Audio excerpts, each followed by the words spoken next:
which I like to refer to as one of the best trained, best equipped, best fed terrorist organizations in the world. And yes, they have generals and they have nice uniforms, but their entire purpose is terrorism. And just as one example, I'll give you one example. Almost exactly 4 years ago, as Israel began its attack on Gaza, September the 27th, 2008, at 11:25 in the morning, what I refer to as the most shameful day in the Jewish history, the most shameful day in the history of the Jewish people. Israel began carpet bombing Gaza, and on the first day of what was to be a 21-day attack, they dropped 100 tons of bombs. Okay, a 1-ton bomb will decimate an entire city block. Gaza is one of the most densely populated places in the world. 800,000 children live in Gaza. 11:25 is exactly the time when the morning school shift and the afternoon school shift change. So all the kids are in the streets. All the children are on the streets.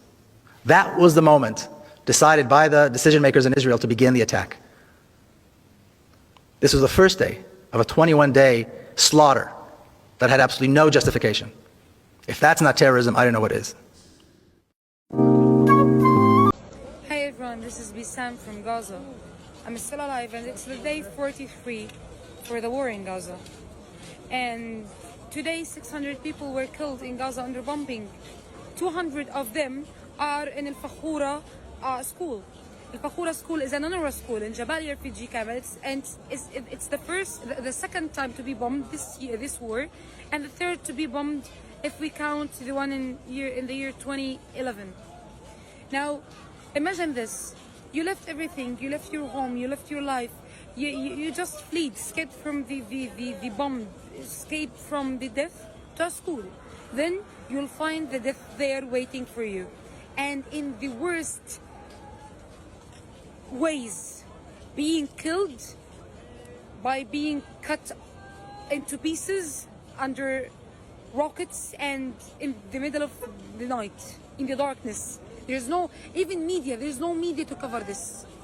The massacre happened during last night, and we started talking about it this afternoon. We are living this. Yeah, so it's definitely sad news, but I'm glad to see somebody in media, in mainstream media, using their platform to actually call out some of the Israeli government deception and lies. So everybody take a look at this.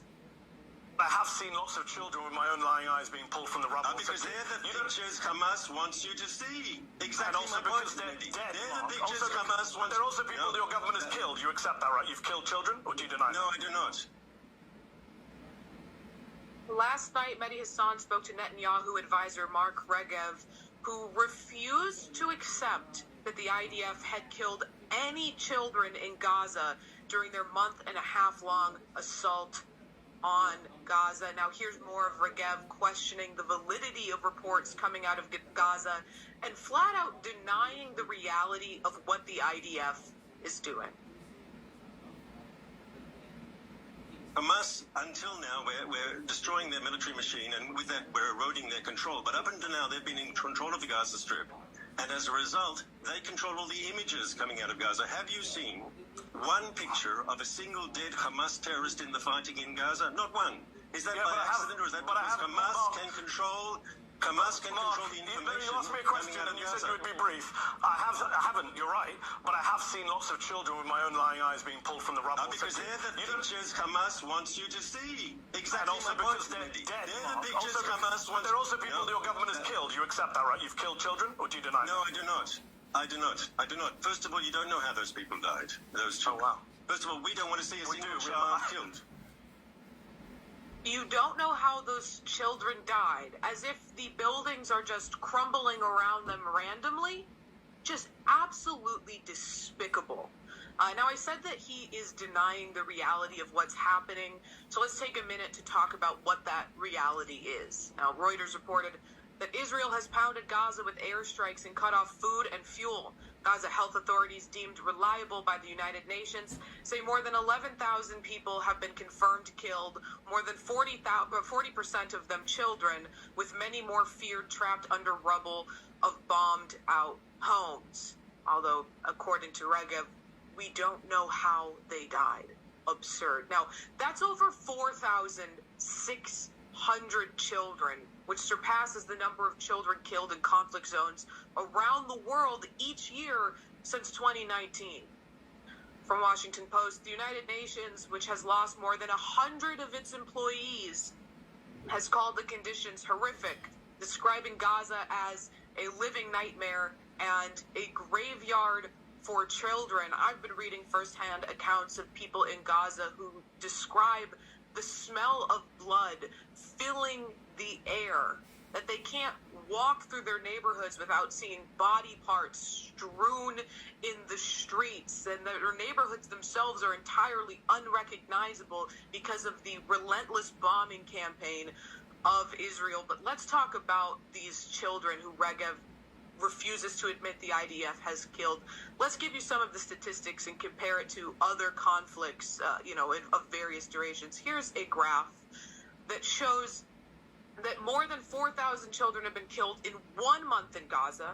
In Yemen, slightly fewer children have been killed in a 7+ year conflict, and fewer children were killed in Iraq over 15 years. And Cenk, I know that this man's job is to do propaganda on behalf of the state of Israel, but to sit there with a straight face and to not admit that even one child, that Israel has killed even one child, is so beyond the pale. And we've covered a lot of the propaganda that Israel, that the IDF has been pushing, particularly towards, a Western audience, that is just absurd. But for me, this just takes the cake. That anyone could watch that and believe it. It's sickening to see. Yeah. So let's talk about propaganda. So his job, Regev's job, is to do Israeli propaganda. That's why he goes on television. And and I don't begrudge it. I get it. He's arguing for his side. He's not very good at it because he said things that are so absurd that it makes his side look laughable and ridiculous and disgusting. So he says the pictures are the ones that Hamas wants you to see. Well, then why did you help Hamas? If you hadn't killed the kids, then Hamas wouldn't have any dead kids to show.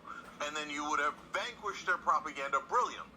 In fact, you would have had the moral high ground. You did have the moral high ground when Hamas attacked you. So first time Israel's had the moral high ground in a long time, because of course they've kept 5 million Palestinians as hostages for over 56 years, saying we're not going to let them go. We're not. They're in open air prisons, and there are prisoners, and they will be for apparently forever, because Palestinians cannot govern themselves because they're too violent. Well, that's just racist ideology, unabashed racism, to say that the Palestinians are the only people on earth who cannot govern themselves, because they're too violent. But we just saw you kill 10 times as many civilians as Hamas did. So who's too violent? Now, any discussion of race or religion is absurd. These are just ridiculous labels that people put on each other. Israelis and Palestinians are identical.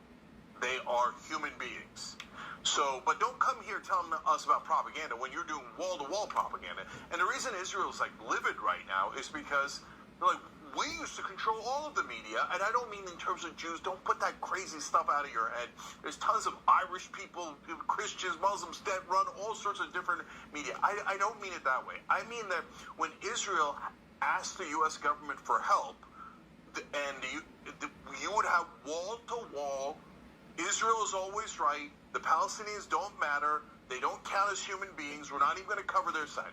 But that has broken. By the way, for all the anti-Semitic conspiracy theories, then why has U.S. media, in this case, been fair?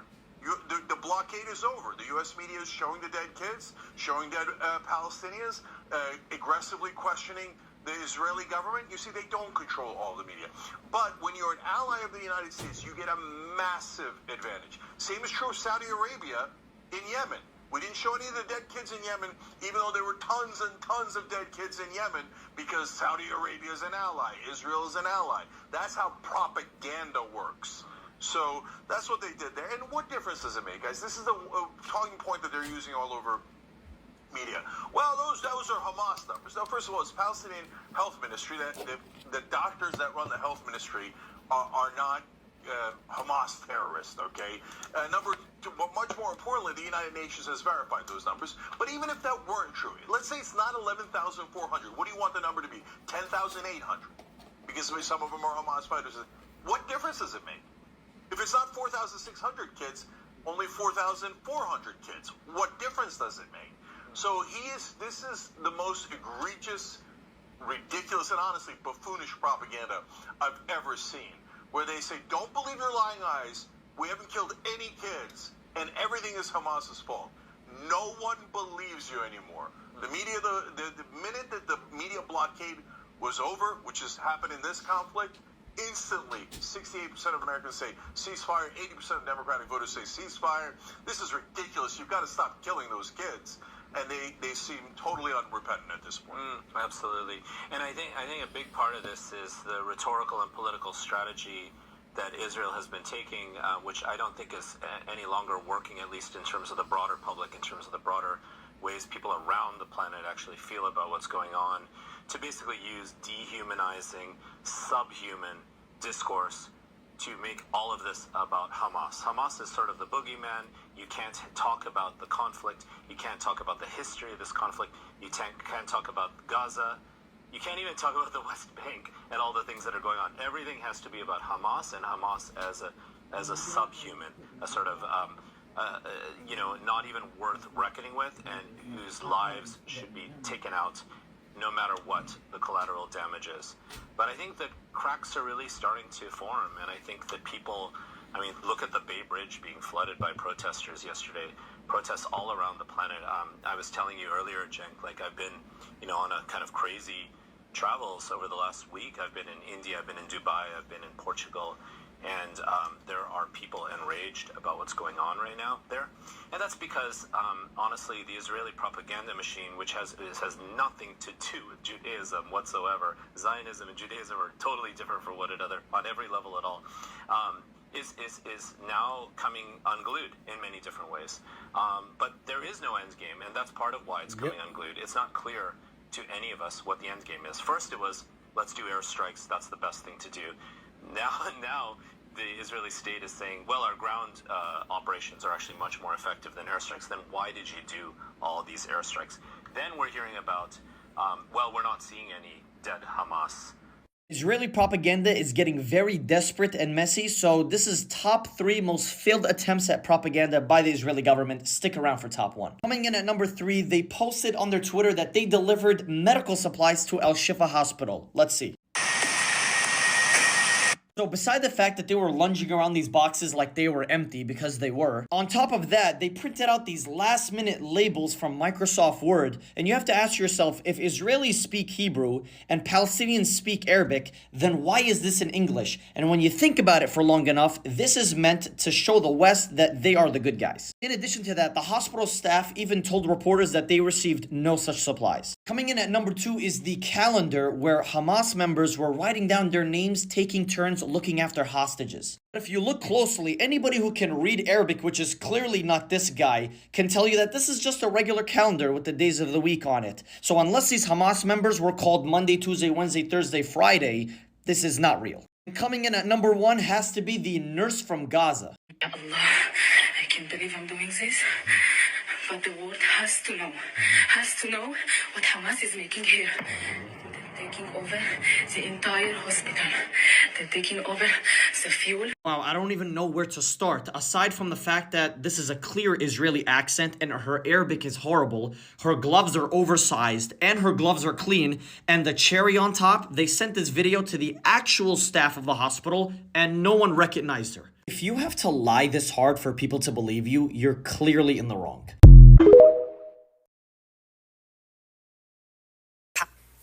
Listen to at this. At a meeting on October 26th, a State Department source told you they recalled a top official advising journalist here. Staff to shift their focus away from Israel-Palestine and seek to make a difference in other parts of the world.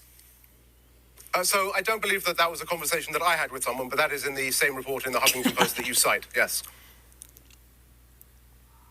So they're directing them not even to make comments on this, just stop talking about Israel-Palestine. Yes, that's right. And I think, look, that reflects a tension or a censorship, right? Don't that stop we are talking seeing about not it, only y'all. in the U.S. government. I think what's interesting here is that there is this censorship that has existed and expanded, to colleges and universities, where you talked about the doxing. I've also heard from many people across the American private sector, both from the Arab American community, but also more broadly from all sorts of diverse communities, who've said, we are afraid to speak up on this because we are in fear of our jobs. It's the same climate in government, and that is just not American. So I wanted to ask you about this in these Times report that the White House has requested an unprecedented loophole in arms spending to allow it to be able to conduct arms deals with Israel in complete secrecy without oversight from Congress or the public. What is happening? Yes, so we provide the U.S. Israel government. with $3.3 billion a year in foreign military financing, which We're is in the State bed Department and with US Israel. government's primary mechanism for funding the sale of arms to other countries. Of note, we typically provide, setting aside Ukraine, about $6 billion a year in foreign military financing around the world. So Israel already gets more than half of that. The language in the supplemental request that the Biden administration sent up would remove the requirement to notify Congress of any arms sales conducted under that funding. Typically, there is a process where for any major defense sale, Congress is notified of it. And there's actually a process prior to the formal notification where Congress gets to ask questions, poke, prod, delay, and then if it wishes to oppose a sale, can raise a joint resolution of disapproval on the floor. What this proposal would do is essentially destroy all of that, remove that congressional oversight, remove that congressional ability to object. It is unprecedented. I've never seen anything like it. And I cannot imagine that the committees of jurisdiction are viewing it very favorably, because it is just, such a damaging approach that also sets horrible precedent for other countries with whom, future administrations may decide they don't want Congress to be involved. Incredible. We are evil. Benjamin Netanyahu's father changed their family name when he settled in Palestine. Gal Gadot's parents changed her name before she was born. Benjamin's name should have been Miliokoski, not sure how to pronounce it, like Mike Wazowski or something similar. Miss Gal Greenstein. Now, why would they want to change their last names to sound more indigenous to the land they were occupying? This is the video that's going to be your light bulb moment for everything happening in Palestine. What if I told you that the Israeli government outlined this genocide? That they wrote it into a document and banked on selling the international community propaganda so that people would justify it? Because this is that document. It's a leaked Israeli intelligence document that suggests that they want to force over 2 million Palestinian people out of Hassa and into the north of Egypt. You might have heard of the 1948 Nakba, where people were displaced into Hassa. These Palestinians were directed to move out of their homes, and they were never able to return. That is how the Gaza Strip was born. And that is how Palestine went from this much land in 1948 to modern-day Palestine, which is the West Bank and Hassa. This document outlines that the Israeli government would build temporary tent cities as well as permanent cities for them in the future, and that they would not be allowed to return, confirming the fear that many Palestinian people have had. This is why you may have heard in the news that a lot of people of Palestine were not moving out of Hassa despite it being bombed, because they knew they would not be allowed to return as they hadn't been before. Let's also not forget that they bombed the roads to the south of Hassa. But by the Israeli government delivering this message that they are safely bombing people and giving them an option to relocate, the international community has now responded by saying, well, they were at least given a warning to get out. The Israeli government is also presenting this information as ethical by suggesting that they are helping refugees flee from war, and it's outlined. And this isn't some conspiracy theory. In fact, Israel's Ministry of Intelligence confirmed this document, which has now been downplayed as a concept paper. A concept we are watching unfold right before our very eyes. It is no longer a concept paper when it's being employed. And now that you know all of this, do you really think that this is about religion? Do you really think this is about getting the hostages back? Do you really think this is about protecting Israeli citizens? Or do you think it's a premeditated way to continue to reduce Palestinian land to less and less and less until they owned all of it? I'm trying to sound the alarm and bring some attention to this because the Adobe employees are contractually obligated not to say anything. So Adobe is currently selling AI-generated stock images of the genocidal violence that's going on in occupied Palestine. These AI-generated images are then being used by news sources without being marked as fake or being marked as AI-generated. Because we're here, I'm going to quickly walk you through what's in this article, but I encourage you to go read on your own and do more research on your own, because as we're about to see, You cannot trust everything you see on the internet. So TLDR again is that Adobe Stock is selling user-uploaded AI-generated images of the genocidal violence that's going on in occupied Palestine. Adobe is selling AI-generated images that depict this violence in varying degrees of realism. One of the images has been shared online by the public without clear indication that it's fake, and misinformation about the conflict has already been rampant online, which we know. The article points out that some AI images are more believable and less believable, but I think that gets us caught up in an unimportant question. I think it's easy to say who would fall for that, how could anyone fall for that, but the fact of the matter is people do fall for that. So I think the real question we should be asking is, why is Adobe selling these images in the first place, and why is there not more care being taken to mark that they're fake? So again, to many people, some of these images are more realistic, including one that's been shared online by some smaller websites and in social media posts.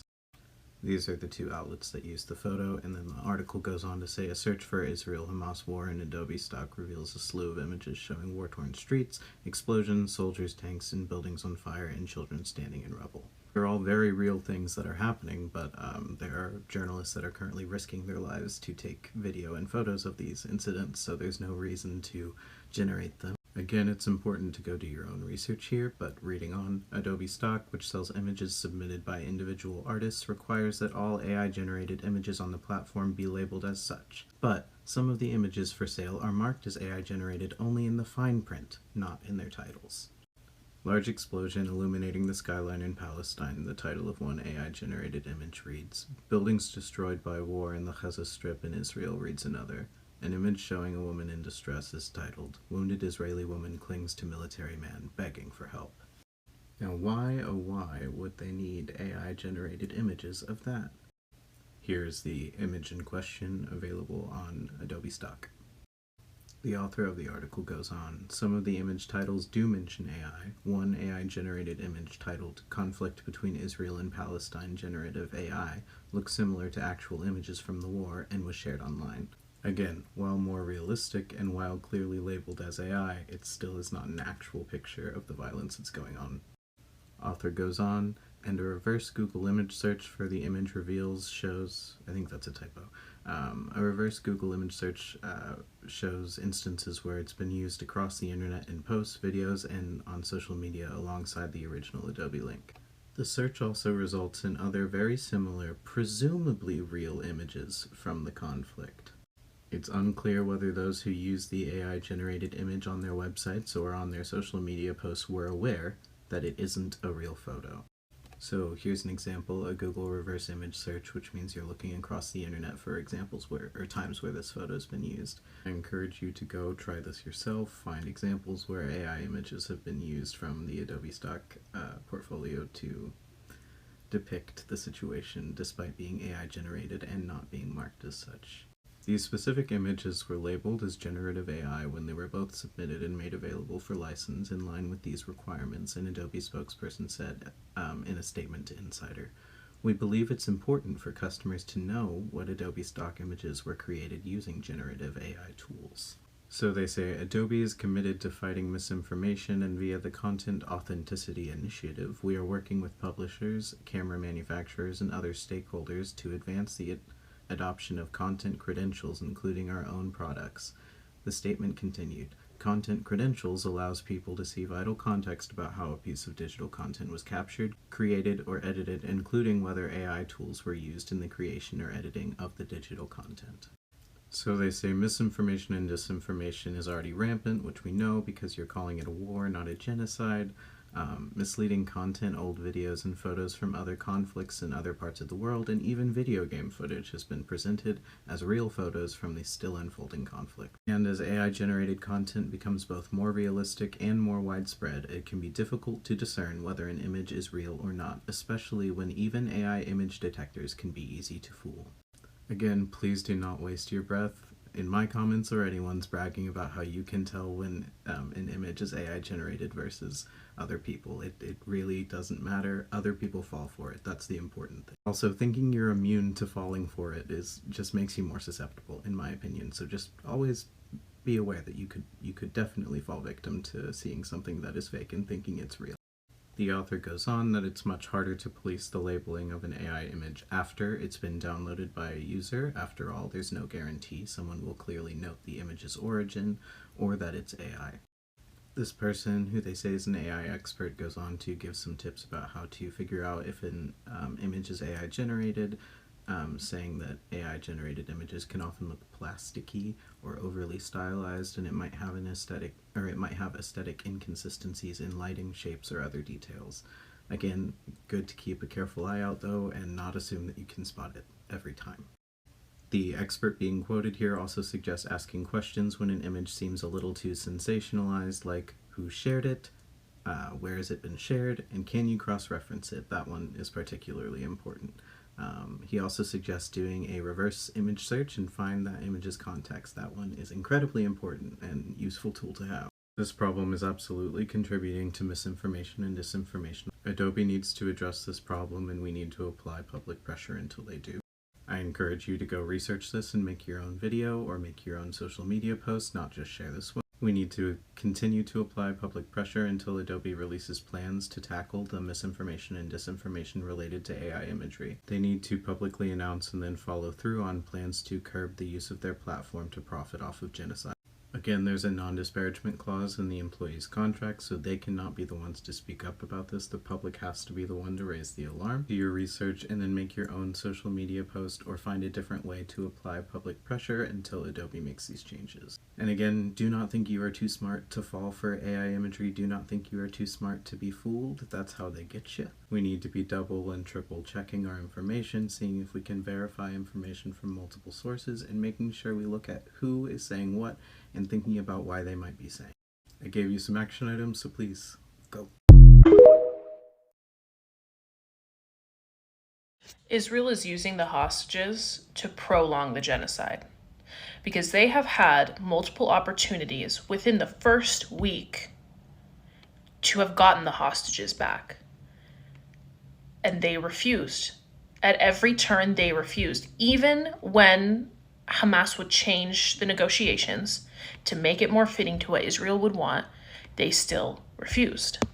I personally don't think that they want the hostages back at all, because that is the only leverage that they have in terms of public opinion.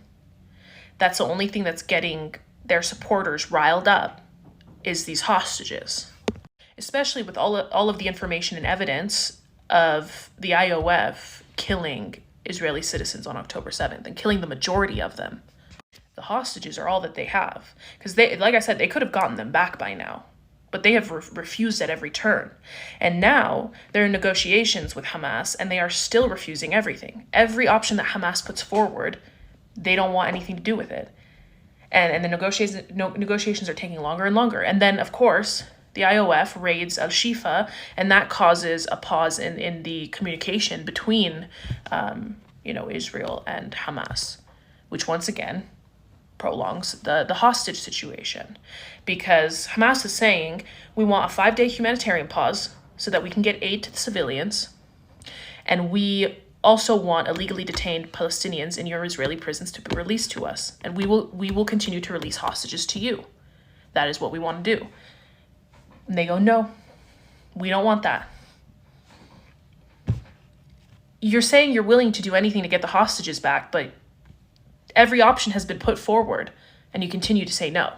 And then the UN resolution for the humanitarian pause gets put out, and everybody's wondering, is Israel going to comply? But Israel comes back with a fucking statement basically saying, we want all of the hostages released at once. They know that that's not going to fucking happen, and they're counting on that. They're counting on it not happening, because once again, they're trying to prolong it. Getting the hostages back now would foil their entire grand plan, because they look at October 7th as the opportunity. It was orchestrated to be that opportunity for them, for the things that they have had planned for 75 years now. And getting those hostages back doesn't fit into that plan. It's the only leverage that they have on public opinion, and also in regards to what they're doing in Gaza, the genocide itself. What they want to do is they want to take everybody from North Gaza and Central Gaza and push them down into South Gaza, basically taking a small concentration camp and making it even smaller.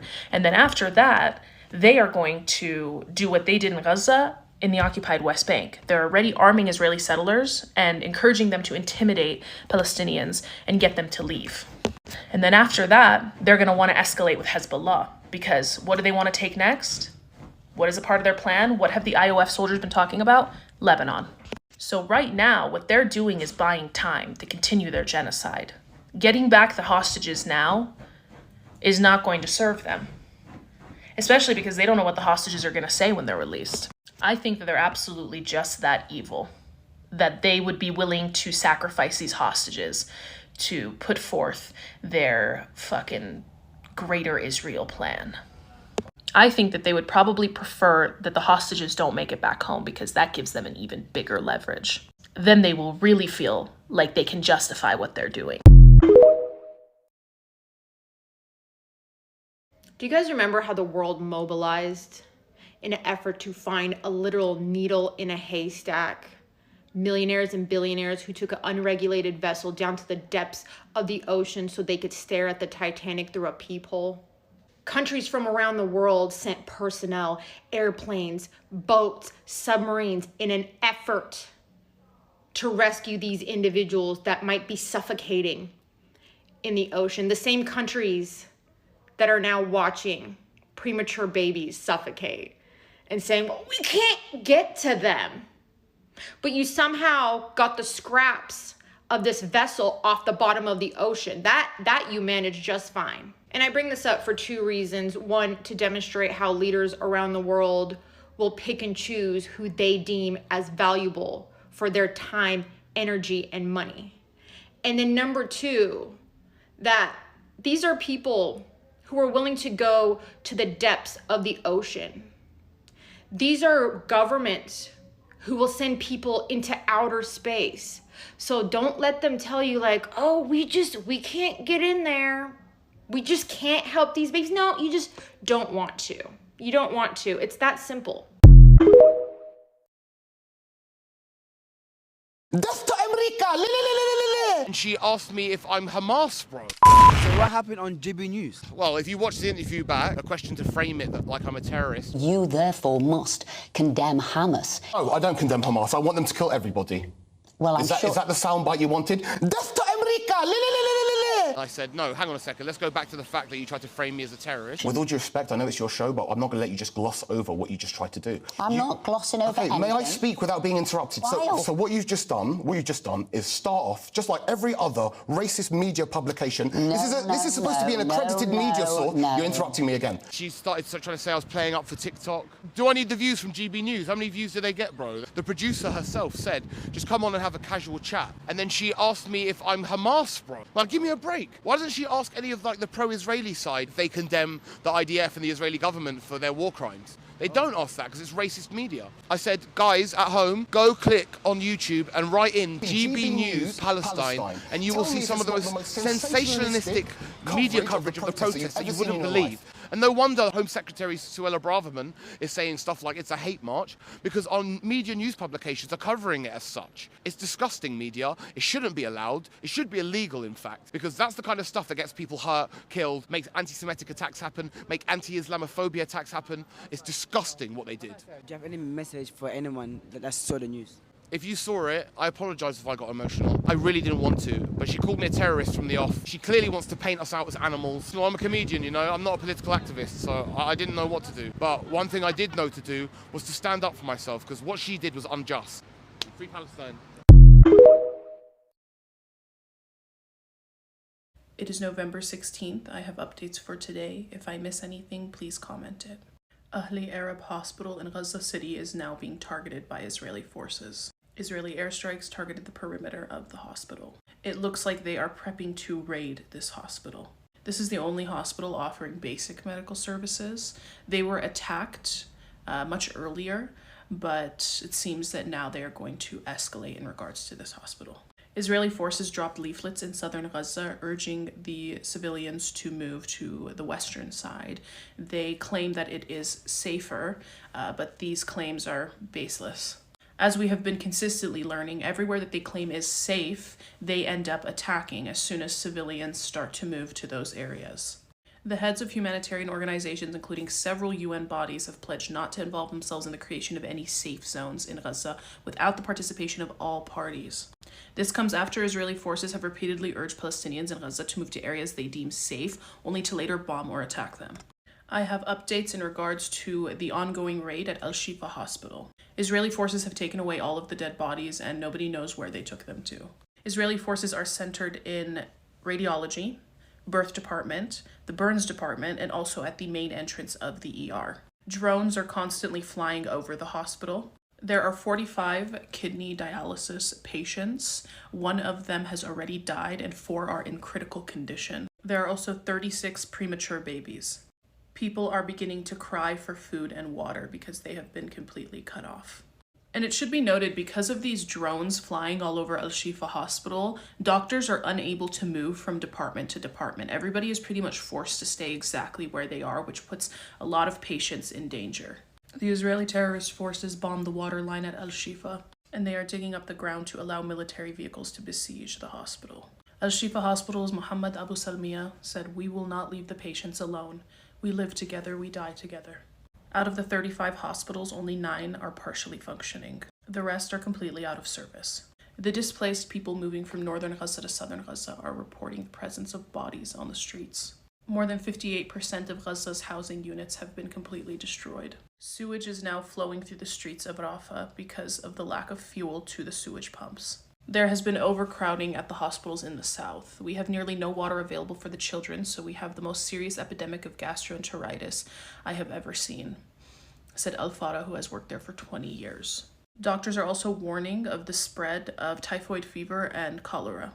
There are also exacerbated cases of bronchial asthma. Israeli terrorist forces blindfolded and beat detainees in Hussan near Bethlehem. This is after an arrest campaign, or as we know it, a kidnapping campaign in the occupied West Bank. Israeli terrorist forces have demolished more Palestinian-owned structures in the West Bank. Since October 7th, they have destroyed 139 structures. Since the beginning of 2023, it has been 890 structures that they have demolished. I will be making more videos throughout the day. These are the current updates that I have. Don't forget to protest, boycott, and organize.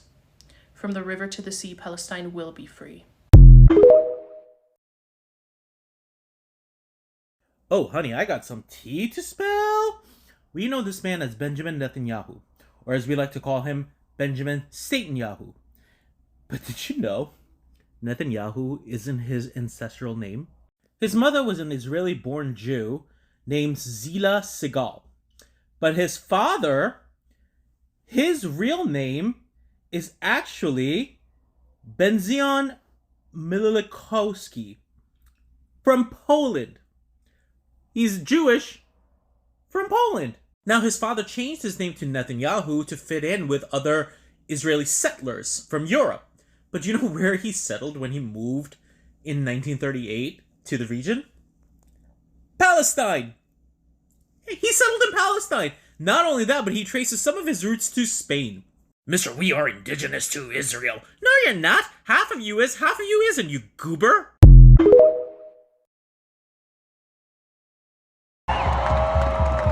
We should not be silent, and we will not be silent. We are all here today because we are outraged, we are pained with this situation in Gaza, this genocide, and this brutal occupation for over 75 years. Yes. Jewish people, true to the Torah, we are here today because we are more pained than all this happening in our name, in the name of my religion. They're misquoting our Torah in order to justify their crimes. We as Jewish people, we are here to join the outcry for Palestine. We condemn this brutal occupation for over 75 years, and this rivers of bloodshed. But the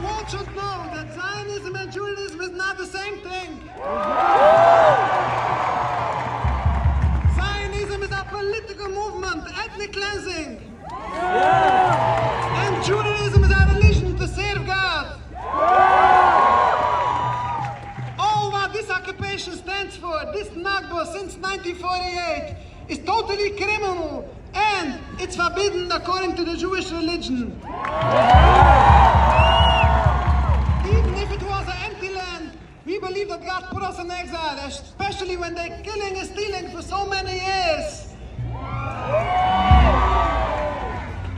We have lived for hundreds of years in beautiful peace with our Palestinian neighbors and coexist. We didn't need any human rights groups to watch us. It was a beautiful peace. What happened in 1948? What happened before 1948 since Zionism came in? They break this beautiful peace, and we believe that we can still live in peace. It's this brutal occupation which is responsible for these rivers of bloodshed, these endless rivers of bloodshed. Nobody sees any solution for this. The only solution will be the total dismantlement of the state of Israel.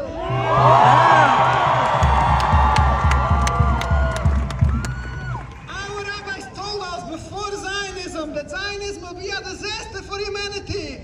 And this is what I see today. These endless rivers of bloodshed. It's an ocean of blood. How can this be? How can you be silent?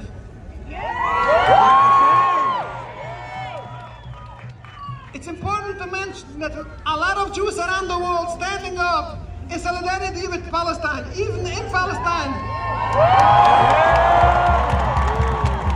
In Jerusalem, I showed them 2 weeks ago. There is a video going around. The police break in a few synagogues. They arrested my Jewish brothers and sisters. Why? Because they fly the Palestinian flag in my shooting in Jerusalem. We are pleading to the world leaders. They should recognize the terrible mistake by creating the state of Israel. We pray and we hope for the peaceful dismantlement of the state of Israel. We hope this should be soon in our days. Judaism, yes. Zionism, no. The state, Zionism, no. The state of Israel must go. State of Israel must go. Judaism, yes. Zionism, no. The state of Israel must go. Judaism.